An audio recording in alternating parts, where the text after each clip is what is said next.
Nós vamos abrir a palavra de Deus na carta de Paulo aos Romanos, capítulo 1, e vamos ler do verso 1 até o verso 7. Romanos 1, de 1 a 7. Paulo, servo de Jesus Cristo, chamado para ser apóstolo, separado para o Evangelho de Deus, o qual foi por Deus outrora prometido por intermédio dos seus profetas nas Sagradas Escrituras, com respeito a seu Filho, o qual, segundo a carne, veio da descendência de Davi, e foi designado Filho de Deus com poder, segundo o Espírito de Santidade, pela ressurreição dos mortos, a saber, Jesus Cristo, nosso Senhor, por intermédio de quem viemos a receber graça e apostolado por amor do seu nome, para obediência por fé entre todos os gentios, de cujo número sois também vós, chamados para serdes de Jesus Cristo.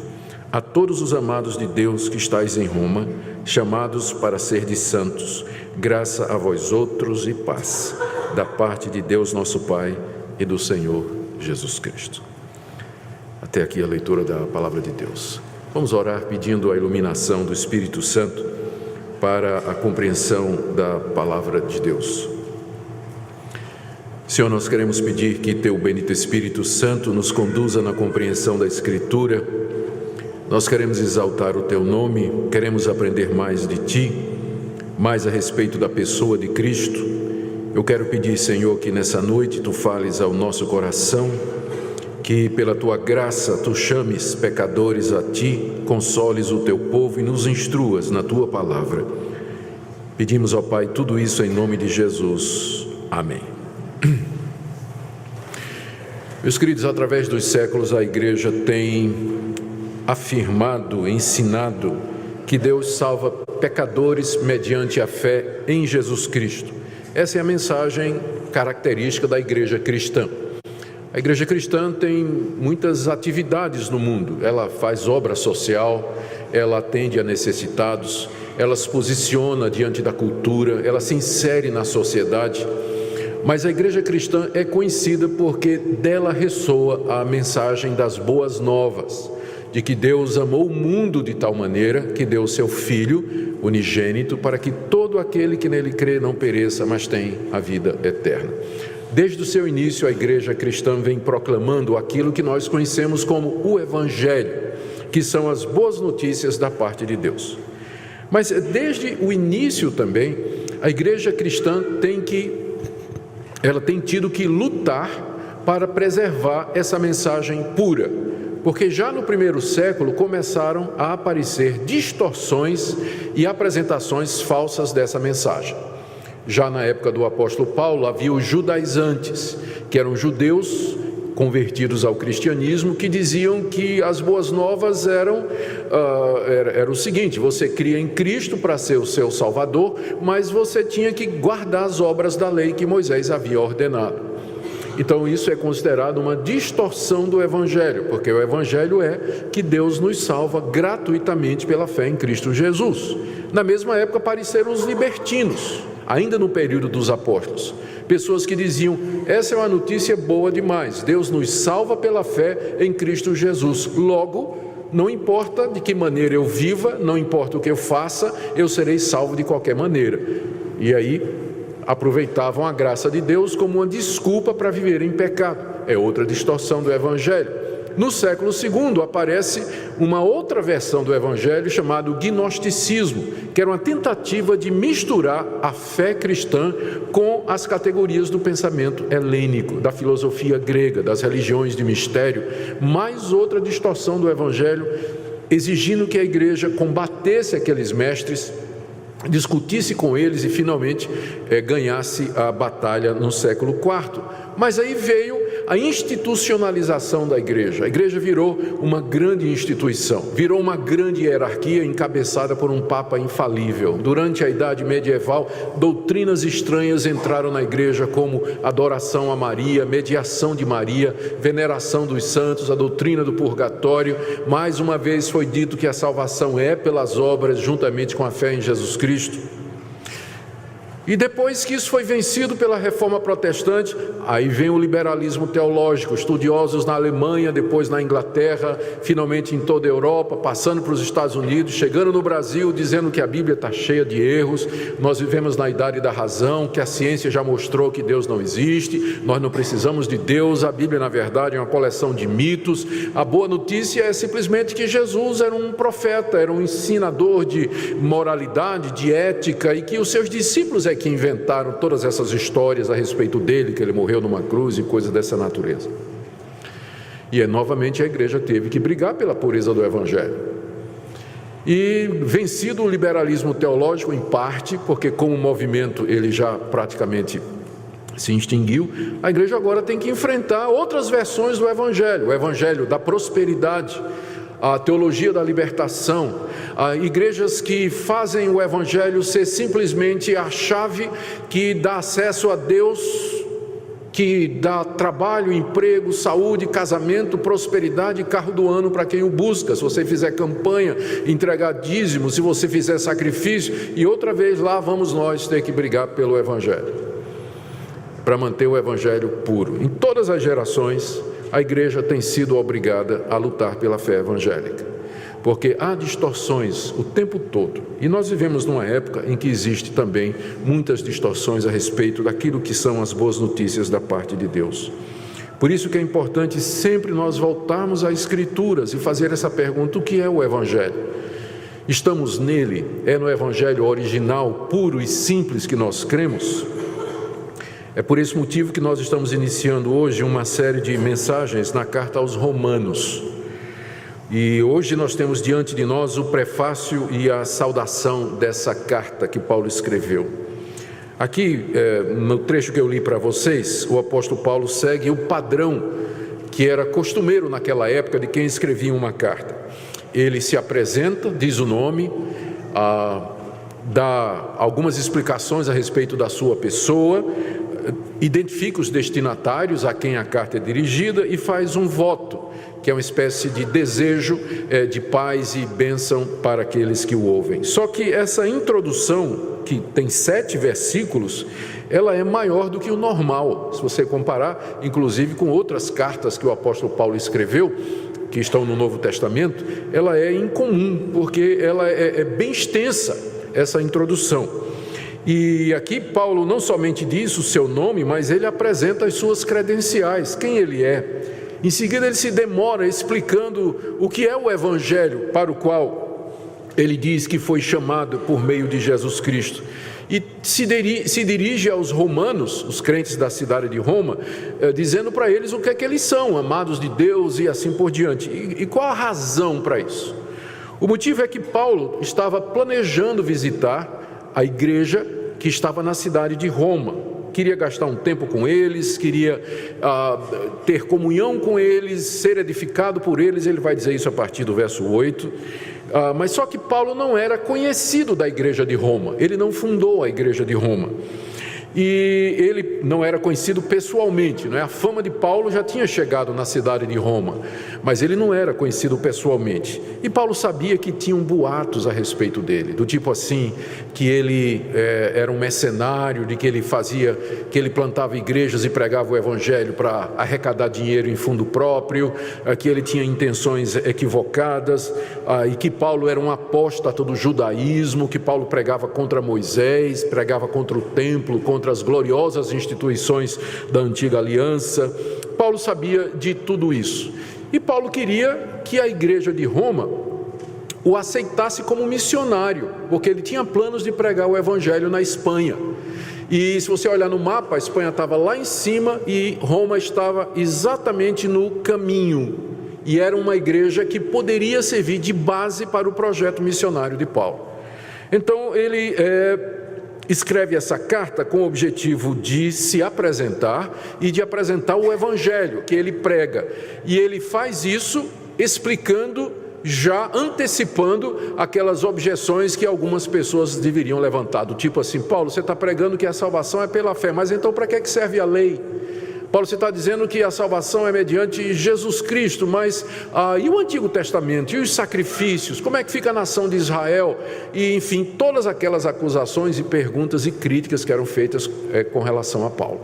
Então a carta aos Romanos é uma carta missionária, em que o apóstolo Paulo expõe quem ele é, o evangelho que ele prega, com o objetivo de ganhar o apoio da igreja de Roma para pregar o evangelho na Espanha. É por isso que aqui nessa introdução ele já dá um resumo da carta. Ele diz quem ele é, e o objetivo ao fazer isso é assegurar aos romanos de que ele não é um mercenário. Ele diz quem ele é, ele diz qual o evangelho que ele prega, qual o conteúdo desse evangelho e de quem ele o recebeu.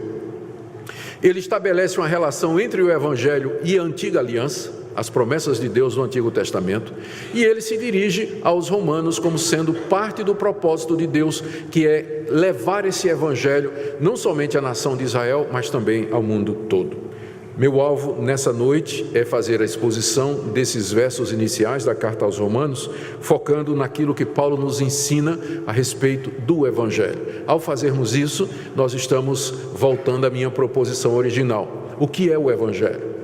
O que é o evangelho? E eu creio que a carta aos Romanos é o melhor lugar para a gente responder a essa pergunta, porque Paulo escreveu exatamente para isso, para explicar aos romanos o que é o evangelho que ele prega. Vamos então ver em primeiro lugar que Paulo nos ensina que o evangelho é de Deus. No verso 1, ele diz: Paulo, servo de Jesus Cristo, chamado para ser apóstolo, separado para o evangelho de Deus. O evangelho de Deus. Aqui Paulo, além de citar o seu nome, ele apresenta 3 credenciais, e todas elas têm a ver com o fato de que o evangelho é de Deus. Primeiro, ele diz que é um servo de Jesus Cristo. A palavra servo, literalmente escravo. Ele é um escravo de Jesus Cristo. Ao usar essa expressão, o apóstolo Paulo está indicando a sua devoção a Jesus Cristo e a sua submissão a Ele. Ele é um escravo de Jesus Cristo. Os seus leitores entenderiam isso muito bem. Havia 100 milhões de escravos no Império Romano. A escravidão era uma instituição reconhecida e legalizada naquela época. O escravo não tinha direito a nada, nem à vida. Ele dependia totalmente do seu senhor e vivia para obedecer ao seu senhor. Os romanos, nenhum romano se chamaria de escravo, porque eles eram muito altivos, eles eram os dominadores do mundo de então. Mas Paulo não tem receio de se apresentar àqueles crentes de Roma como sendo um escravo de Jesus Cristo. E ao fazer isso, ele coloca Jesus Cristo como Senhor, como alguém de quem você pode ser um servo, um escravo e dedicar afeição, obediência e submissão absoluta. Ele se apresenta dessa forma, em primeiro lugar, como um escravo de Jesus Cristo.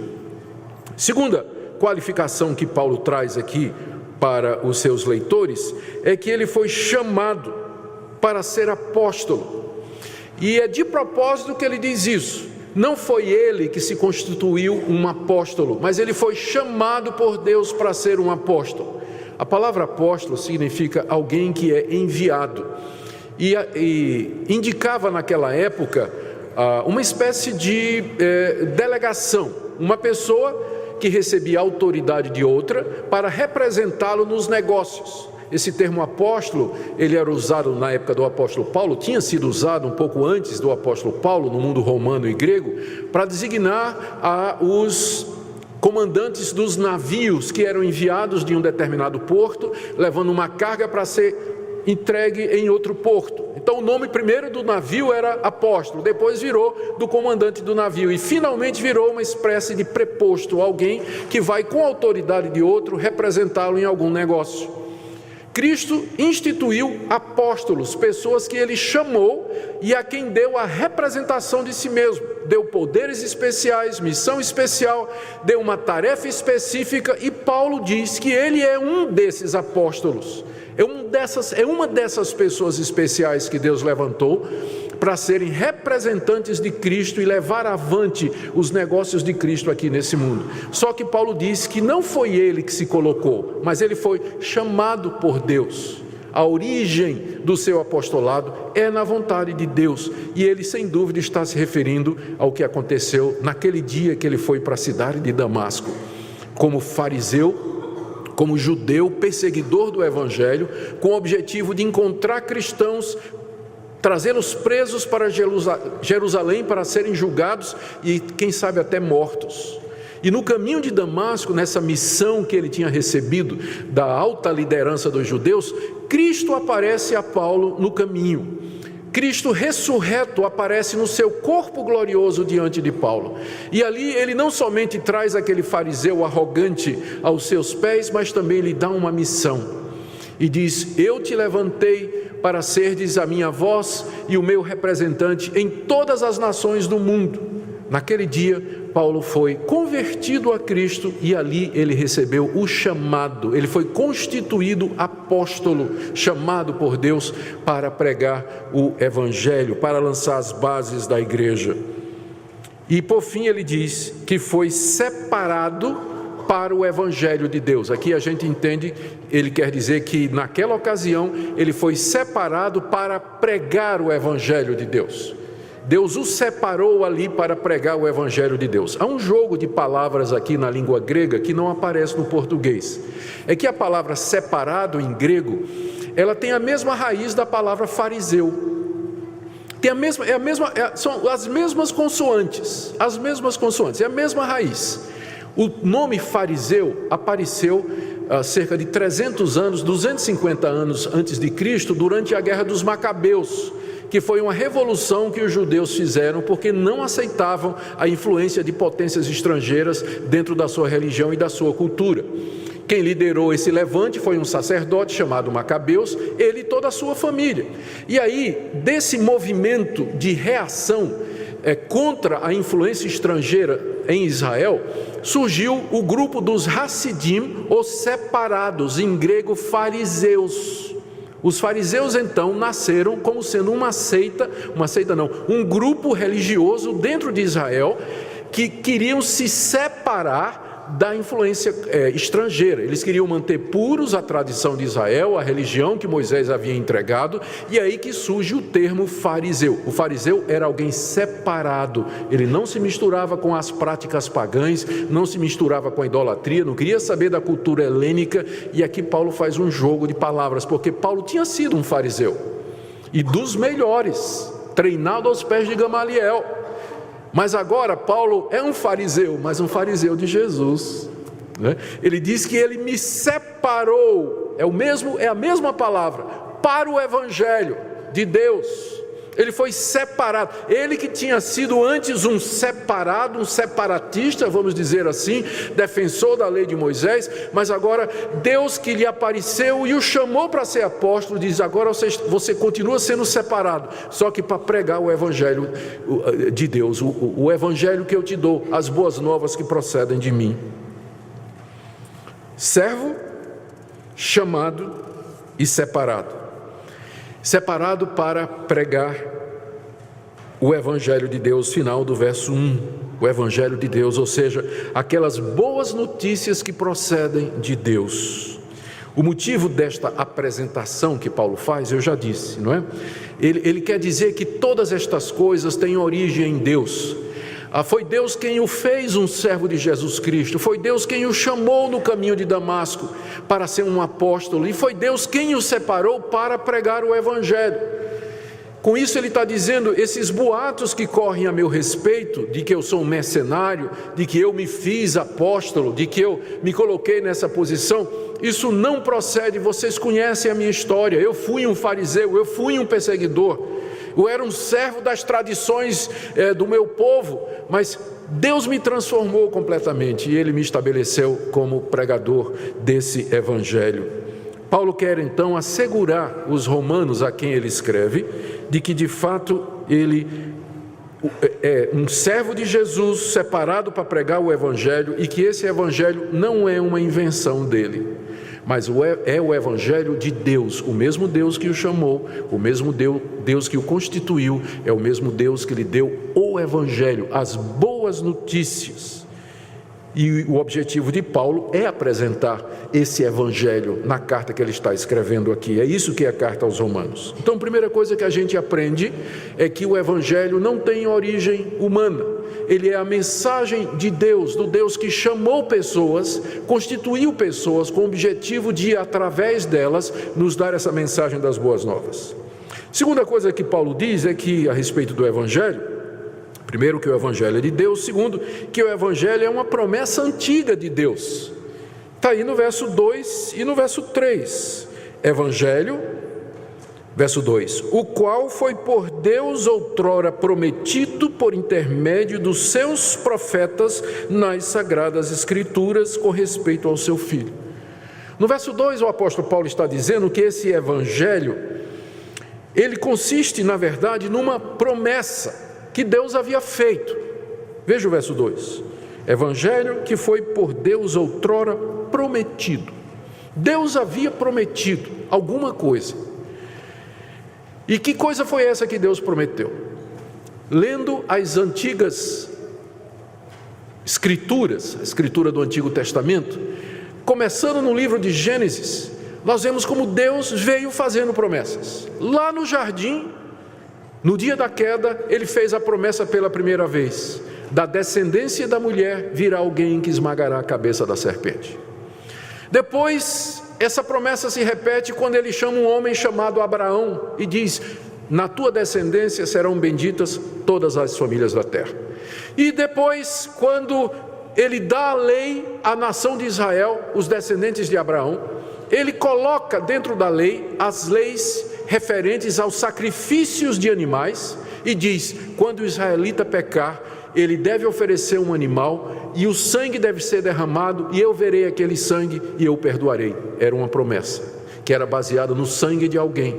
Os profetas vieram e começaram a anunciar as boas notícias, que um dia Deus haveria de perdoar completamente o pecado do seu povo. Isaías fala disso, em Isaías 53, que foi inclusive cantado aqui na liturgia. Nós lemos de como Isaías descreve alguém que é chamado o servo do Senhor, que na cruz, que em agonia, em morte, ele está pagando, sofrendo pelos pecados do povo de Deus e pelos sofrimentos dele. Deus então perdoa completamente o seu povo. O profeta Ezequiel fala de uma nova aliança. Deus prometeu fazer uma nova aliança em que perdoaria completamente o pecado do seu povo e que daria o Espírito Santo. O profeta Joel prometeu que Deus haveria de derramar o seu Espírito sobre toda a carne.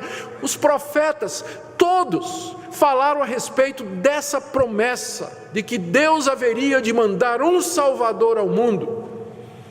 Então, o evangelho que Paulo prega não é uma coisa que ele inventou. Ele não inventou nada. Ele está simplesmente anunciando que aquilo que foi prometido, Deus cumpriu em Cristo. Que Jesus Cristo é o cumprimento de todas essas antigas promessas. E que, portanto, a boa notícia de que Cristo é o Salvador está em perfeita harmonia com a antiga aliança. Está em perfeita harmonia com os profetas, com Moisés. Não é nenhuma novidade, mas é simplesmente Deus agindo, dando sequência àquilo que ele havia prometido. No Antigo Testamento você tem a promessa, no Novo você tem o cumprimento. É isso que é o evangelho. Segunda coisa, que nós aprendemos, que é uma promessa antiga de Deus, que ele cumpre no seu Filho Jesus Cristo. Verso 2, mais uma vez: evangelho que foi por Deus outrora prometido por intermédio dos seus profetas nas sagradas escrituras. Paulo vê o Antigo Testamento como sendo o registro santo dessa promessa. Por isso que é um erro muito grande para nós desprezarmos o Antigo Testamento. Eu sei que nós gostamos muito dos evangelhos, especialmente do evangelho de João. Queremos falar de amor, de coisas bonitas, Lemos a história de Jesus nos evangelhos, as cartas de Paulo, sublimidade de Efésios e por aí vai, A majestade de Apocalipse e tudo mais. A gente não quer saber muito do Antigo Testamento, e quando gosta é só dos Salmos, e deles o 23. Mas as sagradas escrituras, elas são o registro dessa promessa. Elas foram dadas por inspiração divina. Elas nos mostram como Deus, desde o começo, desde o início, lá no jardim, Ele vem dizendo: eu vou mandar um Salvador para vocês. Nós não podemos entender o novo sem termos o velho. Mas para entendermos o velho, nós também precisamos do novo. Os dois estão juntos, a Bíblia e ela toda. O Evangelho não é uma novidade inventada por homens, mas é a continuação da história da redenção, Deus cumprindo, Deus agindo em mais uma etapa no seu propósito de salvar a humanidade. Terceira coisa que Paulo nos diz a respeito do Evangelho é que o Evangelho gira em torno de uma pessoa. Veja o que diz o verso 3. No verso 2, eu vou começar no verso 1. No verso 1 ele diz que ele foi separado por Evangelho que foi prometido por Deus nas Sagradas Escrituras. Verso 3, com respeito a seu filho, o qual segundo a carne veio da descendência de Davi, e foi designado Filho de Deus com poder, segundo o Espírito de santidade, pela ressurreição dos mortos, a saber, Jesus Cristo, nosso Senhor. O Evangelho é a boa notícia a respeito de uma pessoa. A respeito de uma pessoa. O Evangelho não é sobre prosperidade material. O Evangelho não é sobre receber a bênção. O Evangelho não é sobre moralidade. O Evangelho não é sobre ética. O Evangelho é uma pessoa. A respeito do seu Filho. Jesus é o centro do Evangelho. E, portanto, ele é o centro da pregação da igreja, de tudo aquilo que nós somos e fazemos, com respeito a seu Filho. A promessa de Deus era com respeito a ele, que ele haveria de mandar alguém para ser o Salvador. Paulo aqui fala de Jesus em termos da sua humanidade e da sua divindade. Ele diz aqui no verso 3, que o Filho de Deus, o Evangelho é a respeito do Filho de Deus, aquele que haveria de vir ao mundo. Ele, segundo a carne, veio da descendência de Davi. Segundo a carne quer dizer, segundo a natureza humana.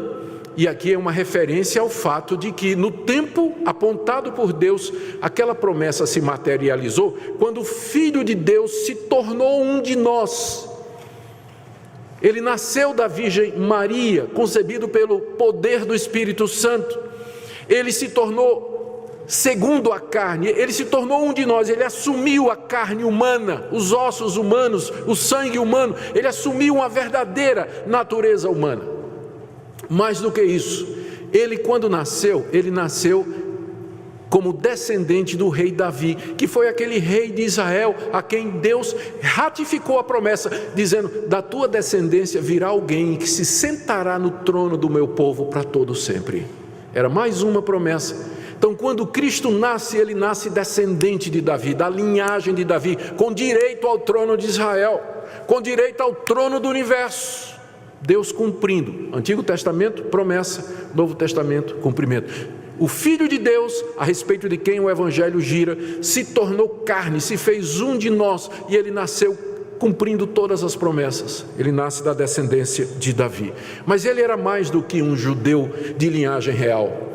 Ele era mais do que um judeu com pretensões ao trono. Ele, na verdade, era o Filho de Deus. Mais do que filho de Davi, ele era o Filho de Deus. Aí no verso 4, depois de ter falado sobre a perfeita humanidade do Filho de Deus, Paulo agora fala a respeito da sua divindade.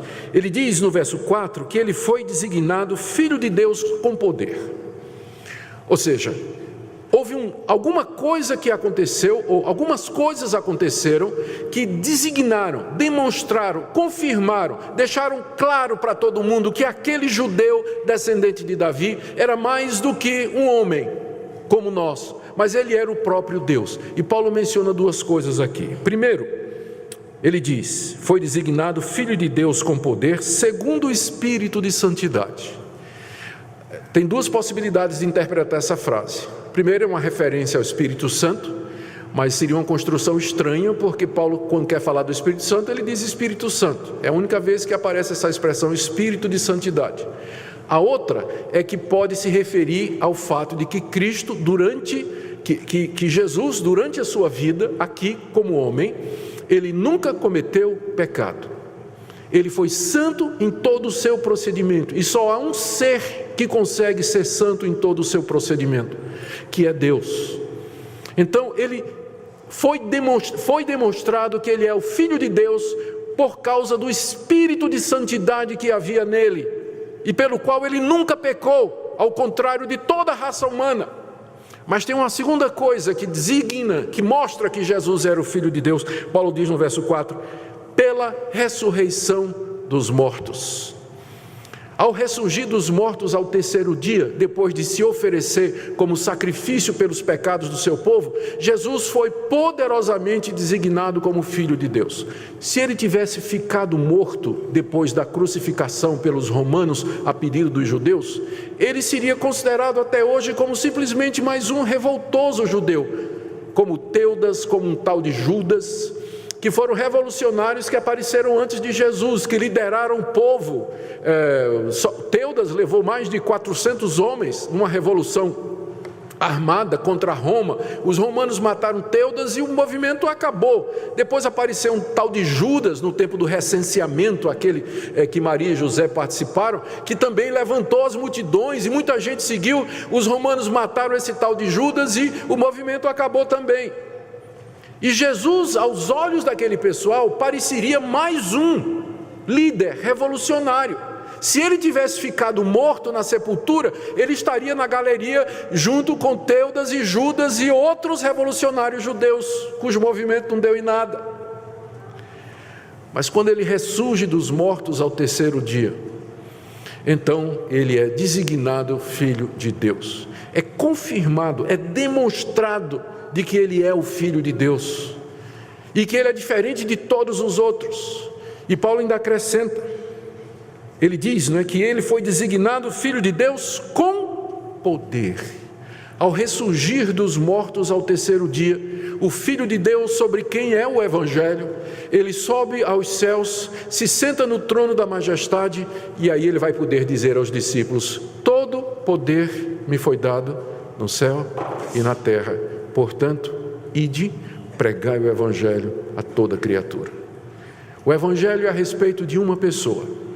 O Evangelho gira em torno da pessoa de Cristo, verdadeiro homem e verdadeiro Deus, ressurreto entre os mortos, entronizado à direita de Deus e que tem todo poder no céu e na terra. E Paulo, finalmente, no verso 4, ele diz quem é esse Filho de Deus, a saber, Jesus Cristo. Ele identifica agora. Esse é Jesus, Jesus Cristo. Ele é o cumprimento de todas as promessas. Ele é o centro do Evangelho. Ele é a razão das boas novas. Aí ele acrescenta, Jesus Cristo, nosso Senhor, de quem eu sou escravo, de quem eu sou servo. Ele é o Senhor de tudo e de todos. Essa é a terceira coisa que Paulo nos diz. A primeira, o Evangelho é de Deus. A segunda, que o Evangelho foi prometido, é uma promessa que Deus fez no Antigo Testamento que está sendo cumprida hoje. Terceira, o Evangelho é sobre uma pessoa, o Filho de Deus, verdadeiro homem e verdadeiro Deus. Quarta coisa que Paulo nos diz aqui, que está no verso 5, que o Evangelho deve ser obedecido e crido por todos. Veja o que ele diz. Depois de dizer no final do verso 4 que Jesus Cristo, nosso Senhor, é o Filho de Deus, ele diz, por intermédio de quem viemos a receber graça e apostolado por amor do seu nome, para a obediência por fé entre todos os gentios. Os gentios eram aqueles que eram os não-judeus. O mundo naquela época era dividido assim, duas raças, não é? Havia os judeus, que se considerava o povo escolhido de Deus, e quem não fosse judeu era gentil, ou era dos povos. Paulo diz que Cristo, quando lhe apareceu, esse Cristo que ressurgiu dos mortos, lhe constituiu apóstolo para obediência do seu nome por fé entre os gentios. Essa foi a missão que Paulo recebeu, esse é o apostolado de Paulo. Cristo o encarregou de ir a todas as nações e anunciar as boas notícias que Deus cumpriu a promessa, que o Salvador já veio e que pela fé nele as pessoas são perdoadas e recebem a remissão de pecados, que não só os judeus, mas todas as nações, as mais distantes, precisam ouvir essa boa notícia, porque não há salvação em nenhum outro, não há nenhum outro caminho a não ser Jesus. Paulo diz, foi por meio dele que eu recebi esse apostolado para a obediência da fé. Note cuidadosamente a expressão, a obediência da fé, porque fé nós vamos aprender isso aqui na carta aos Romanos, não é você somente acreditar no que eu estou dizendo a você nessa noite, que Jesus é o Filho de Deus, que Ele é o cumprimento das promessas, que Ele é a realização do plano de Deus, mas fé é obedecer a esse Cristo, é obedecer o que Ele diz, ao senhorio dEle. Fé não é simplesmente um assentimento intelectual, uma concordância que nós temos para com estas verdades, mas é uma inclinação da nossa vontade, é um compromisso da nossa vontade, do nosso querer com a pessoa em quem nós dizemos crer. Por isso que Paulo diz que a missão dele é pregar a obediência da fé, ou a obediência que procede da fé em Cristo Jesus, e dizer às pessoas: creiam em Jesus Cristo e andem nos caminhos dele. Isso era o que ele tinha que anunciar a todas as nações. Essa era a missão que ele recebeu, e é o desejo de Deus que, por amor a Cristo, as nações ouçam a boa notícia. E a última coisa que eu queria mencionar aqui a respeito do Evangelho é que é por ele que Deus nos chama para a sua glória. Veja que nos versos 6 e 7, Paulo agora finalmente se dirige aos destinatários. Isso aqui é só a introdução da carta, viu, gente? Isso é só o prefácio e saudação. Vocês imaginam os 16 capítulos que a gente tem pela frente aqui, não é? Tudo bem. Então, aqui ele finalmente se dirige aos destinatários. Ele introduz os destinatários no verso 6, dizendo: de cujo número sois também vós chamados para serdes de Jesus Cristo. Ele tinha dito que a missão dele era pregar o Evangelho aos gentios, entre os quais estão aqueles moradores de Roma, que já tinham sido chamados por Deus. O chamado de Deus aqui, no verso 6, ele deve ser interpretado como o chamado de Paulo no capítulo 1, verso 1. Quando Deus apareceu ao apóstolo Paulo no caminho de Damasco, não foi assim do tipo: Jesus apareceu, Paulo parou, Jesus disse: bom dia, eu sou Jesus Cristo. Ah, muito prazer. Eu queria lhe convidar para você ser crente. Não quero não. Não, sim, você tem o direito de escolher, você tem livre-arbítrio, escolha se você quer ou não. Foi assim que Cristo fez com Paulo? Não foi. Quando Paulo diz aqui que os romanos foram chamados para ser de Jesus Cristo, ele não está se referindo a um convite de Deus, do tipo assim: olha, eu estou convidando você para ser de Jesus Cristo, você quer? A decisão é sua. Se fosse assim, vocês sabem quantas pessoas seriam crentes? 0. O chamado aqui é uma compulsão de Deus no coração do pecador. É irresistível. Deus atrai o pecador, inclina a sua vontade, abre o seu entendimento e o atrai com laços de amor no poder do Espírito Santo. Se não fosse isso, você não era crente. Você não estaria aqui hoje. Eles foram chamados por Deus. O Evangelho tem origem em Deus, a salvação tem origem em Deus. É Deus quem chama. E nós vamos, e nós obedecemos. Verso 7. A todos os amados de Deus que estáis em Roma. Deus amou o mundo, é verdade, mas Ele ama os seus com um amor especial, o amor que chama, amor irresistível, amor redentor e salvador. O amor de Deus pela humanidade é o que a gente chama da graça comum. Deus ama todas as suas criaturas, mas estes que Ele chama, Ele ama com um amor especial, com um amor redentor, que levou Cristo a morrer por eles na cruz. São amados de Deus. Isso aqui não pode... Nós não somos amados de Deus da mesma forma que Deus ama o mundo, mas nós somos amados de Deus no sentido de que Ele nos amou e nos chamou irresistivelmente pelo Evangelho para sermos dEle. É esse amor redentor de Deus que nos separa do mundo.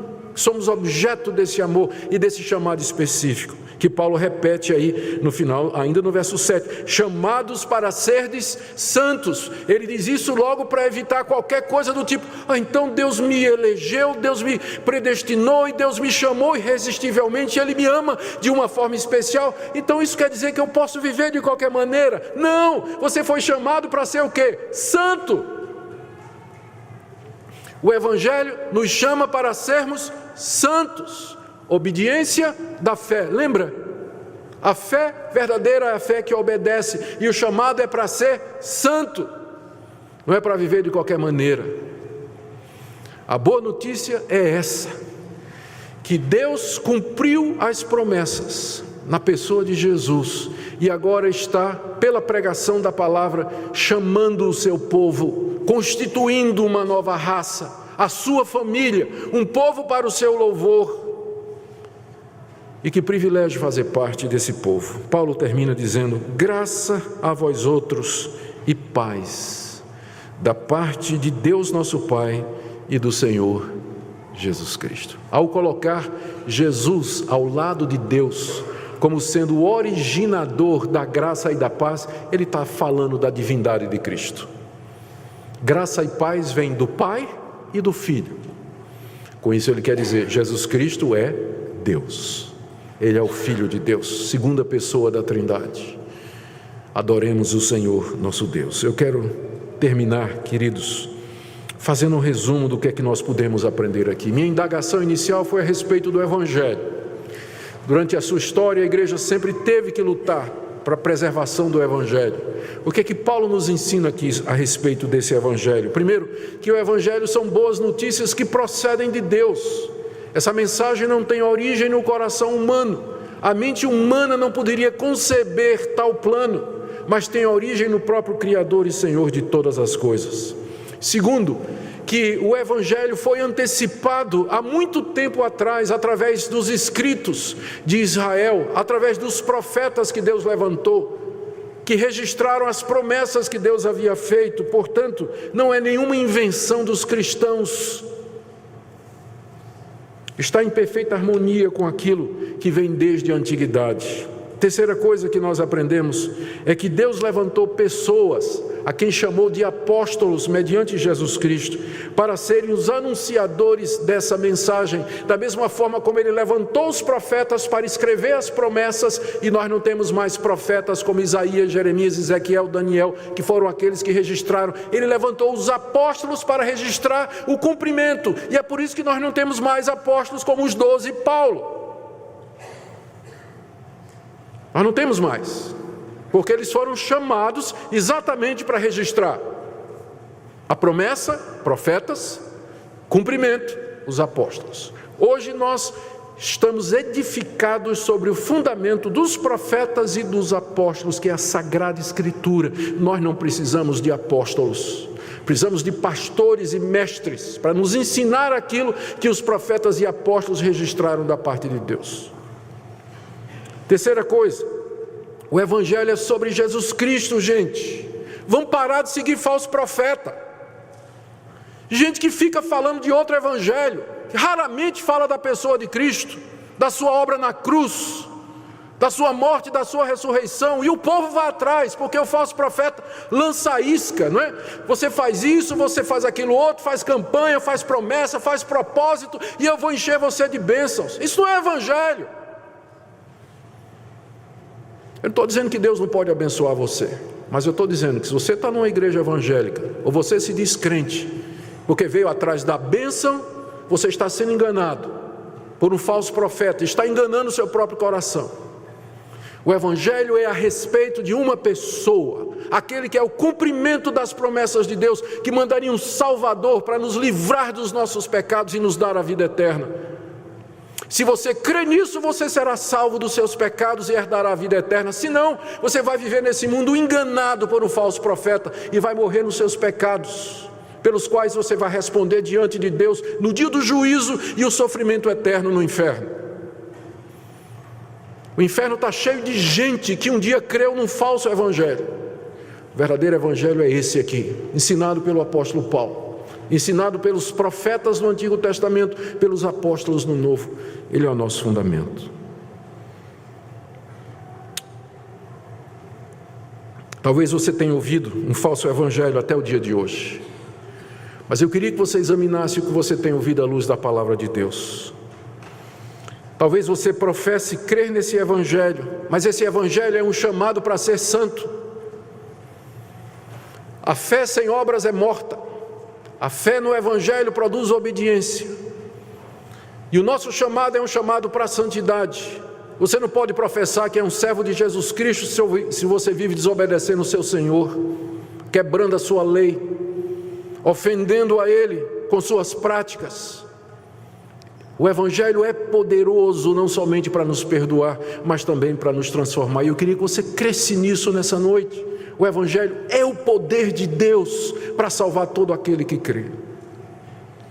Talvez você está aqui nessa noite carregado de culpa pelos seus pecados. Eis a boa notícia. Deus já mandou alguém para tirar a sua culpa, pagar a sua culpa, remir os seus pecados.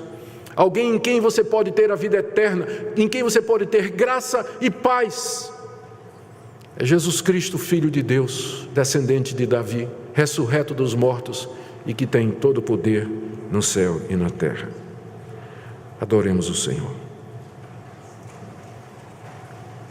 Ó Deus, que evangelho maravilhoso! E como faltam as palavras para poder expor a profundidade, a majestade do Teu Evangelho. Te damos graças porque nos chamaste pelo Evangelho de forma irresistível, nos amaste antes da fundação do mundo, cumpriste a Tua promessa do Redentor. Te damos graças pelo Teu Filho, que se fez um de nós segundo a carne, mas foi demonstrado Filho de Deus segundo o Espírito. Te damos graças porque Ele tem todo o poder no céu e na terra. Senhor, eu peço que Tu apliques esta palavra nessa noite a todos os corações que ouviram atentamente. E que Teu bendito Espírito Santo chame irresistivelmente, poderosamente aqueles que Tu tens amado. E aqueles que já são Teus, consola-os com este Evangelho. Amanhã nós vamos voltar para as nossas atividades, no dia a dia, na escola, no trabalho. A rotina da dona de casa, a rotina da faculdade, consola-nos com este Evangelho, com a presença do Senhor Jesus, nos ajuda a ficar firmes, alegres, pensando nesse grande tesouro. Abençoa o Teu povo aqui presente, é o que pedimos no nome do Senhor Jesus. Amém.